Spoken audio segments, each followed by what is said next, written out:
أعوذ بالله من الشيطان الرجيم بسم الله الرحمن الرحيم Assalamualaikum warahmatullahi wabarakatuh.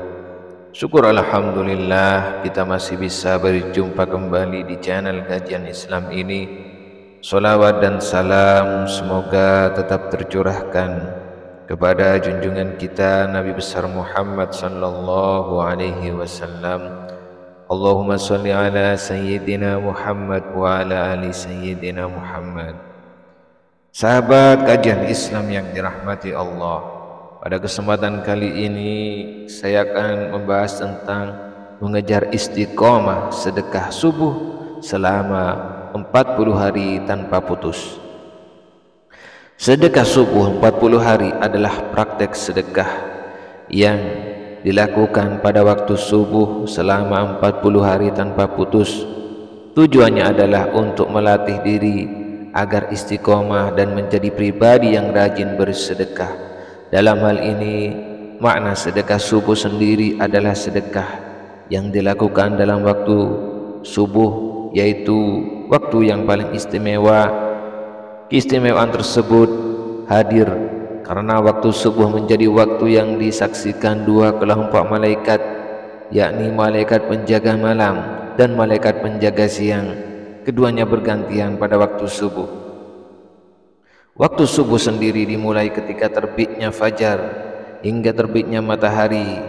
Selain mengisi dengan berbagai amalan zikir di waktu subuh seperti tilawah Quran, zikir pagi, olahraga, bersih-bersih rumah dan lainnya, sedekah subuh menjadi amalan yang dapat diselipkan pada waktu tersebut. Waktu subuh adalah waktu yang sangat istimewa. Dalam hadis Nabi disebutkan pada waktu tersebut akan ada dua malaikat yang turun ke bumi.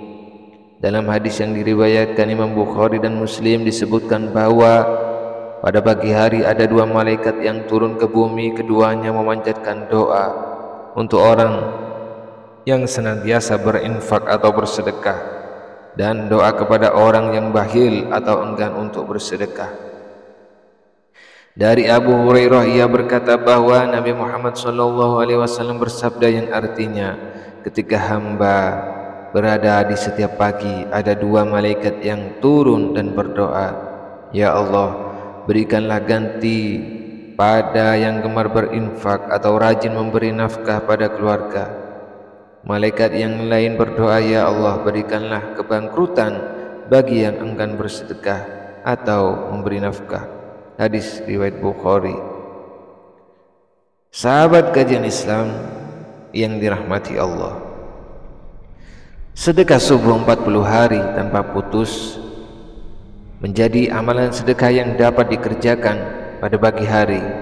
Bentuk pemberiannya dapat diberikan kepada orang yang membutuhkan secara langsung ataupun kepada lembaga yang dapat menyalurkan dana sedekah. Untuk meraih keistimewaan dan keutamaan sedekah itu sendiri, sedekah subuh hendaknya dilakukan secara istiqomah. Mendawamkan sedekah subuh 40 hari tanpa putus menjadi salah satu cara yang dapat kita lakukan dalam rangka melatih diri untuk istiqomah dan rajin dalam bersedekah. Tujuannya adalah untuk mendapatkan keutamaan sedekah itu sendiri. Berkaitan dengan hadis di atas yang menyebutkan bahwa malaikat akan mendoakan orang yang bersedekah,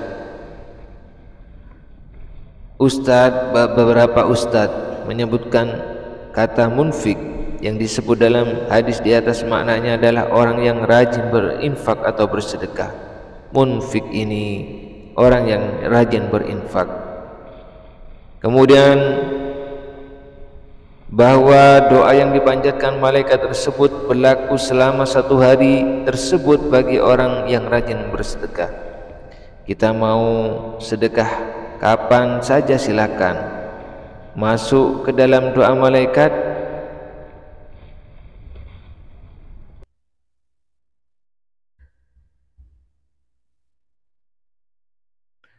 Sahabat kajian Islam yang dirahmati Allah, melihat penjelasan di atas bahwasannya kita dianjurkan untuk berinfak dan istiqomah sehingga kita rajin kelak sampai dewasa.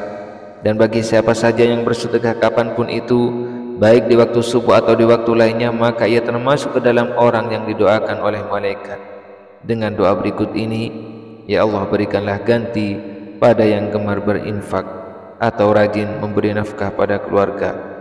Sebaliknya, hal yang harus kita hindari ialah sifat bakhil atau enggan bersedekah. Hal itu dikarenakan menjadi salah satu sifat yang tidak baik bagi seorang muslim. Sahabat kajian Islam yang dirahmati Allah, keistimewaan angka 40 dalam Islam. Angka 4 disebut memiliki keistimewaan tersendiri. Angka ini disebutkan dalam beberapa ayat Al-Quran dan hadis Nabi. Berikut adalah penyebutan angka 40 yang terdapat dalam Al-Quran dan hadis. Yang pertama, perintah menerima wahyu kepada Nabi Musa selama 40 hari. Disebutkan dalam Al-Quran bahwasanya Allah berjanji akan menurunkan wahyu kepada Nabi Musa dalam jangka waktu 40 hari. Hal itu disebutkan dalam Quran surat Al-Baqarah ayat 51, yang artinya, dan ingatlah ketika kami berjanji kepada Musa memberikan Taurat sesudah 40 malam. Yang kedua, 40 tahun menjadi batas ideal kedewasaan seseorang.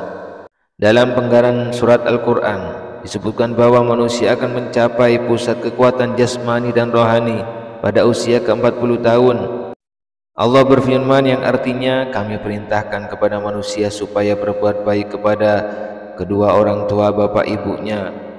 Ibunya mengandungnya dengan susah payah dan melahirkannya dengan susah payah pula. Mengandungnya sampai menyapihnya adalah 30 bulan. Sehingga apabila ia telah dewasa dan umurnya sampai 40 tahun, ia berdoa, ya Tuhanku, tunjukilah aku untuk mensyukuri nikmat Engkau yang telah Engkau berikan kepadaku dan kepada ibu bapakku, dan supaya aku dapat berbuat amal yang soleh yang Engkau ridhoi. Berilah kebaikan kepadaku dengan memberi kebaikan kepada anak cucuku. Sesungguhnya aku bertaubat kepada Engkau, dan sesungguhnya aku termasuk orang-orang yang berserah diri. Kemudian yang ketiga, 40 hari disebutkan dalam proses diciptakan manusia dalam rahim seseorang ibu. Dalam hadis Arba'in, dalam hadis disebutkan urutan keempat, angka 40 disebutkan dalam proses penciptaan manusia dari bentuk nutfah, alaqah hingga gumpalan daging.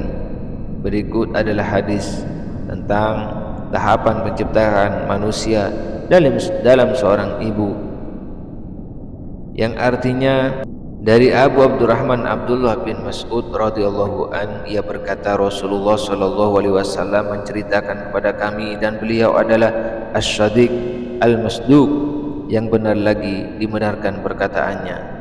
Sesungguhnya seseorang dari kalian dikumpulkan penciptaan dalam perut ibunya selama 40 hari dalam bentuk sperma, kemudian menjadi segumpal darah seperti masa itu, kemudian menjadi segumpal daging seperti itu pula. Kemudian seorang malaikat diutus kepadanya untuk meniupkan ruh di dalamnya, dan diperintahkan dengan 4 kalimat, menuliskan rizkinya, ajalnya, amalnya, dan celaka dan atau bahagianya. Yang keempat, Rasulullah menerima wahyu pertama kali pada usia 40 tahun. Nabi Muhammad SAW menerima wahyu pertama kali dari Allah melalui malaikat Jibril alaihissalam di Gua Hira, Mekah pada usia 40 tahun. Turunnya wahyu pertama Al-Quran menjadi awal dari periode kenabian nubuah Rasulullah SAW. Rasulullah SAW.